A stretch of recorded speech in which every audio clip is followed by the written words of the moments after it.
بسم اللہ الرحمن الرحیم۔ آج کے لیکچر میں ہم ڈسکس کرتے ہیں میملز کے حوالے سے اسکل کے بارے میں، ٹیتھ کے بارے میں اور فیڈنگ بیہیویئر کے بارے میں کہ میملز کس قسم کا فوڈ لیتے ہیں اور اس فوڈ کے حوالے سے ان کے ہیڈ میں، ٹیتھ وغیرہ میں کیا کیا موڈیفیکیشنز ہیں، ان کے انٹسٹائن میں کیا کیا موڈیفیکیشنز ہیں، تو ان سب کو ڈسکس کریں گے۔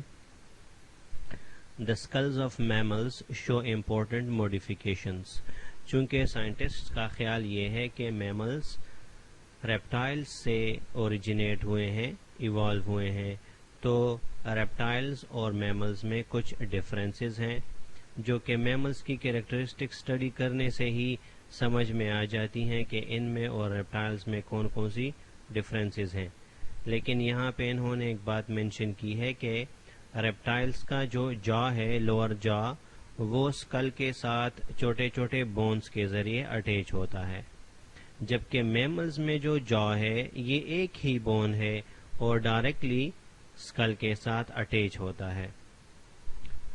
ریپٹائلز میں جا جن بونز کے ذریعے اسکل کے ساتھ اٹیچ ہوتا ہے وہ بونز میملز میں مڈل ایئر میں چلے گئے ہیں۔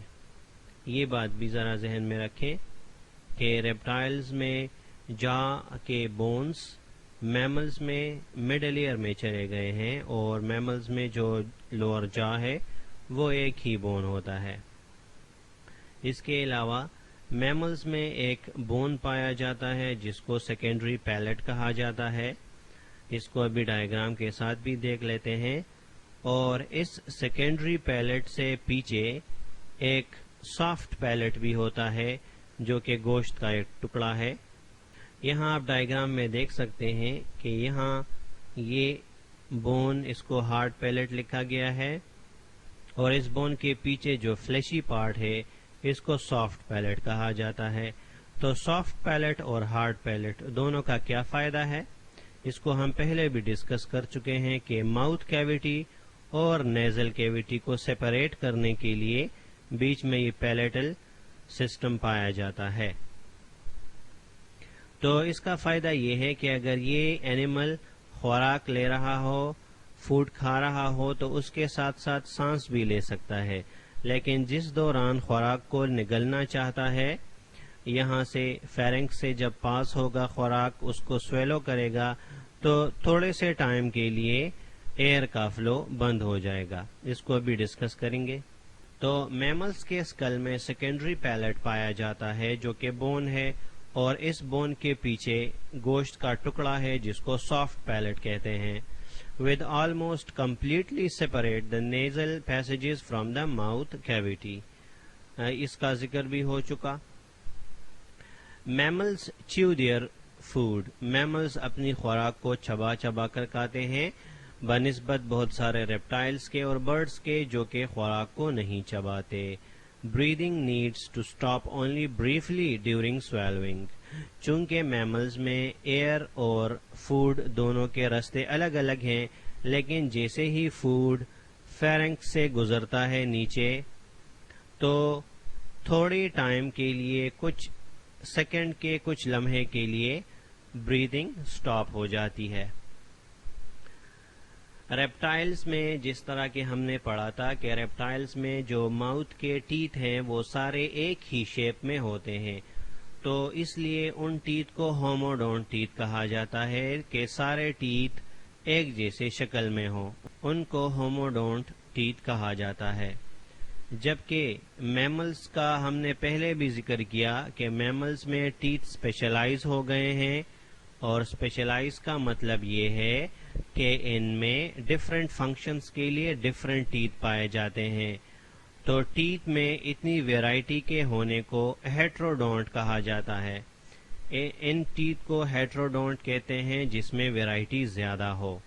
تو ٹیتھ کے بارے میں اگلی سلائیڈ میں ذکر کریں گے تو وہاں سے آپ کو ہیٹروڈونٹ کا کنسپٹ بھی کلیئر ہو جائے گا۔ اچھا، ان mammals the teeth are thecodont۔ thecodont teeth کون سے ہوتے ہیں؟ the teeth that are set into sockets of the jaw، یعنی جبڑوں میں اچھی طرح فکس ہوتے ہیں ٹیتھ روٹس کے ذریعے، تو ان کو تھیکوڈونٹ ٹیتھ کہا جاتا ہے۔ Most mammals have 2 sets of teeth during their lives. Mammals میں عام طور پہ ٹیتھ کے 2 سیٹس پائے جاتے ہیں۔ ایک ٹیتھ کا سیٹ یعنی ایک قسم کے ٹیتھ پیدائش کے بعد گروتھ کرتے ہیں اور ان کو ملک ٹیتھ کہا جاتا ہے یا ان کو ڈیسیڈوس ٹیتھ بھی کہتے ہیں۔ کچھ ٹائم بعد، کچھ سالوں بعد ملک ٹیتھ گر جاتے ہیں اور ان کی جگہ نئے ٹیتھ اگ آتے ہیں جن کو پرماننٹ ٹیتھ کہا جاتا ہے۔ The single replacement of teeth is called diphyodont. Reptiles کے چیپٹر میں ہم نے پڑھا تھا کہ ریپٹائلز اپنے ٹیتھ زیادہ دفعہ ریپلیس کرتے ہیں، کئی دفعہ لائف میں ٹیتھ ریپلیس کرتے ہیں، اس کو پولی فائیوڈونٹ ٹیتھ کہتے ہیں۔ اور چونکہ میملز زندگی میں صرف ایک دفعہ اپنے دانت ریپلیس کرتے ہیں، اس پراپرٹی کو ڈائیوفائیوڈونٹ کہا جاتا ہے، diphyodont. Adult mammals have up to 4 kinds of teeth. Mammals کے ٹیتھ کو 4 اقسام میں ڈیوائڈ کیا جاتا ہے۔ پہلے ہم ڈائیگرام کو دیکھ لیتے ہیں۔ یہاں اس ڈائیگرام میں ہیومن اسکل دکھایا گیا ہے اور اس ڈائیگرام میں ہارس وغیرہ کا اسکل دکھایا گیا ہے۔ ان کے ڈفرینسز کو بھی ذرا غور سے دیکھ لیں۔ آگے والے دانتوں کو انسائزرز کہتے ہیں، انسائزرز۔ اس کے بعد دانتوں کو کینائن کہتے ہیں۔ یہاں پہ دیکھ لیں ہارسز وغیرہ میں کینائن ٹیتھ نہیں پائے جاتے۔ ان کا یہ سناؤٹ یا ان کے اسکل کا یہ انٹیریئر ٹپ آگے کی طرف لمبا ہو جاتا ہے اور اس لیے یہاں پہ خالی جگہ رہ جاتی ہے۔ اس جگہ کو ڈائسٹیما کہا جاتا ہے۔ تو ڈائسٹیما ان اینیملز میں پایا جاتا ہے جو کہ گھاس کھاتے ہیں۔ تو ایک قسم کے دانت انسائزرز ہیں، اس کے بعد کینائن، اس کے بعد پری مولرز اور آخر میں مولر ٹیتھ پائے جاتے ہیں۔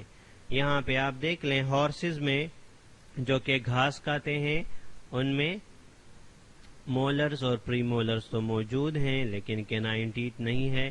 یہاں پہ ایک کینائن ٹیتھ نیچے والے جا میں دکھایا گیا ہے۔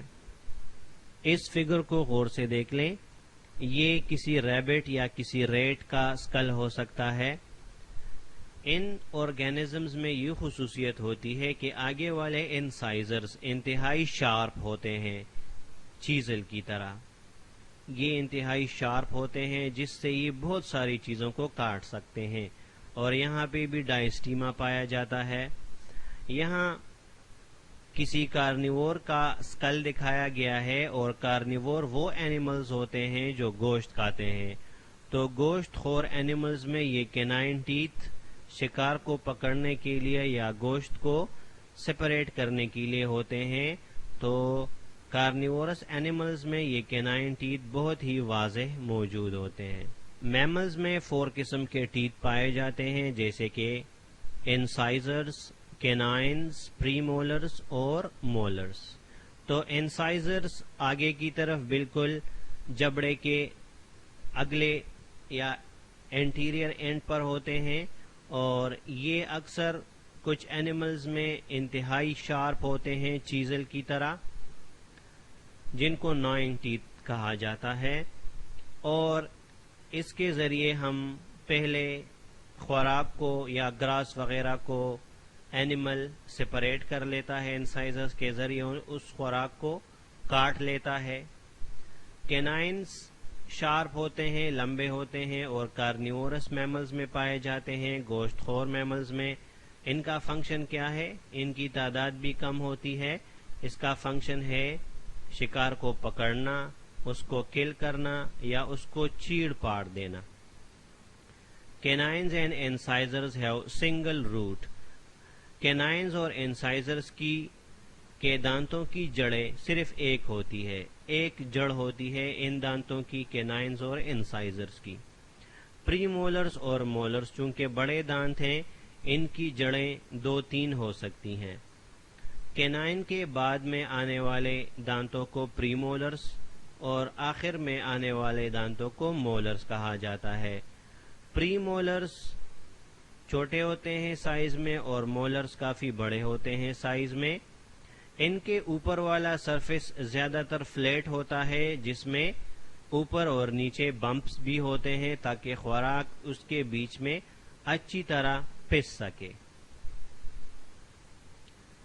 Zoologists use a dental formula to characterize taxa. It is an expression of the number of teeth of each kind in one half of the upper and lower jaw. Dental formula اس کو کہتے ہیں کہ اوپر اور نیچے والے آدھے جبڑے میں کتنے کتنے دانت موجود ہیں، اس کو کہتے ہیں ڈینٹل فارمولا۔ اوپر اور نیچے کے آدھے آدھے جبڑے میں کتنے دانت ہوتے ہیں اس کو ڈینٹل فارمولا کہتے ہیں، اور ڈینٹل فارمولا ڈفرینٹ آرگینزمز کے لیے ڈفرینٹ ہوتا ہے۔ جس طرح آپ یہاں پہ دیکھ سکتے ہیں ہیومن کا ڈینٹل فارمولا کیا ہے، 2 1 2 3، یعنی نیچے اور اوپر کے فگر سیم ہیں، ہمارے اوپر اور نیچے آدھے آدھے جبڑے میں ایک جیسے دانت ہوتے ہیں، جبکہ بیور میں آپ دیکھ لیں، بیور چونکہ گھاس وغیرہ کھاتا ہے تو اس میں کینائن ٹیتھ نہیں پائے جاتے، اوپر بھی نہیں ہوتا اور نیچے بھی نہیں ہوتا۔ اس طرح بھی کچھ اینیملز میں اس طرح بھی ہے کہ ایک جبڑے میں کوئی دانت کم ہوتے ہیں، اوپر والے میں یا نیچے والے میں زیادہ ہو سکتے ہیں، تو ان کی تعداد ڈفرینٹ ہو سکتی ہے اوپر اور نیچے والے جا میں۔ اچھا، کچھ میملز ایسے ہیں جن میں دانت بالکل نہیں ہے یا انتہائی چھوٹے یا ریڈیوس ہو گئے ہیں، تو ایسے میملز کی 2 ایگزامپلز یہاں پہ کوٹ کی گئی ہیں، آرمیڈیلو اور جائنٹ اینٹ ایٹر۔ چونکہ یہ اینٹس وغیرہ چونٹیاں وغیرہ کھاتے ہیں تو ان میں دانتوں کی زیادہ ضرورت نہیں ہے، اس لیے اس میں ریڈیوس ہو گئے ہیں دانت۔ تو اس کو ذرا دیکھ لیں ان اینیملز کو۔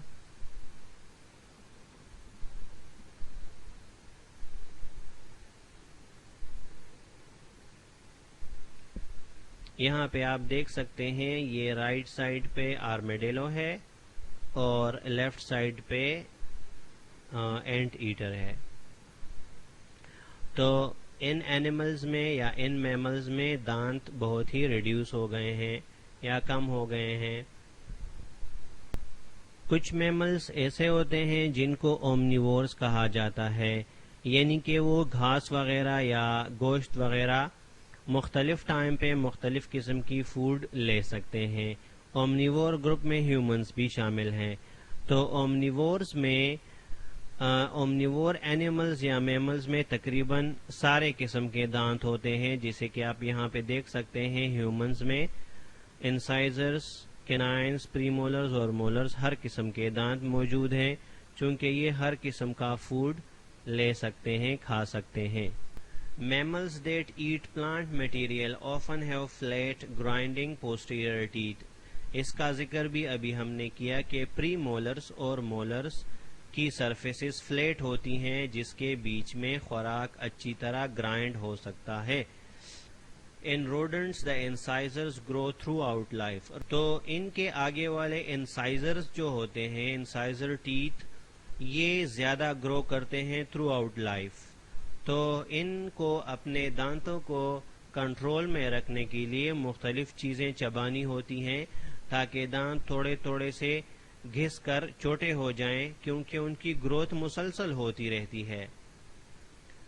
اور یہ روڈنٹس اپنے انسائزرز کو شارپ رکھتے ہیں کیونکہ مختلف چیزوں کو چبانے کے لیے A gap called the diastema separate anterior food procuring teeth from the posterior teeth. The diastema results from elongation of snout. تو ڈائسٹیما کو ہم نے ڈائیگرام کے ساتھ دیکھ لیا کہ انسائزر ٹیتھ کے بعد ایک خالی گیپ ہوتا ہے جس کو ڈائسٹیما کہتے ہیں۔ ڈائسٹیما کس وجہ سے بنتا ہے کہ سناؤٹ یا ماؤتھ کا انٹیریئر اینڈ elongate ہو جائے تو اس کی وجہ سے ڈائسٹیما یا خالی گیپ رہ جاتا ہے ماؤتھ میں، اور یہ ان اینیملز میں پایا جاتا ہے جو کہ گھاس کھاتے ہیں۔ predatory mammals use canines and incisors for catching, killing and tearing prey. تو کارنیورس میملز یا پریڈیٹری میملز انسائزرز اور کینائن دونوں قسم کے ٹیتھ کا یوز کرتے ہیں فوڈ کو کیپچر کرنے کے لیے. آخر میں ایک خاص قسم کی ٹرمینالوجی کو ڈسکرائب کرتے ہیں جس کو کارنیسیل اپریٹس کہا جاتا ہے. تو کارنیورس اینیملز میں جیسے ڈاگز ہیں، کیٹس ہیں، ان قسم کے اینیملز میں فورتھ پری مولر جو فورتھ پری مولر ہے اور سب سے فرسٹ مولر ٹیتھ، فورتھ پری مولر اور فرسٹ مولر ٹیتھ، تو ان دو ٹیتھ کے بیچ میں ایک سیزر کی طرح شارپ کٹنگ ایریا بن جاتا ہے جس کو کارنیزیل اپریٹس کہا جاتا ہے. اور اس کا کیا فنکشن ہے؟ That is used for cutting flesh from the prey. تو شکار سے گوشت کو الگ کرنے کے لیے اس کارنیسیل اپریٹس کا استعمال کیا جاتا ہے.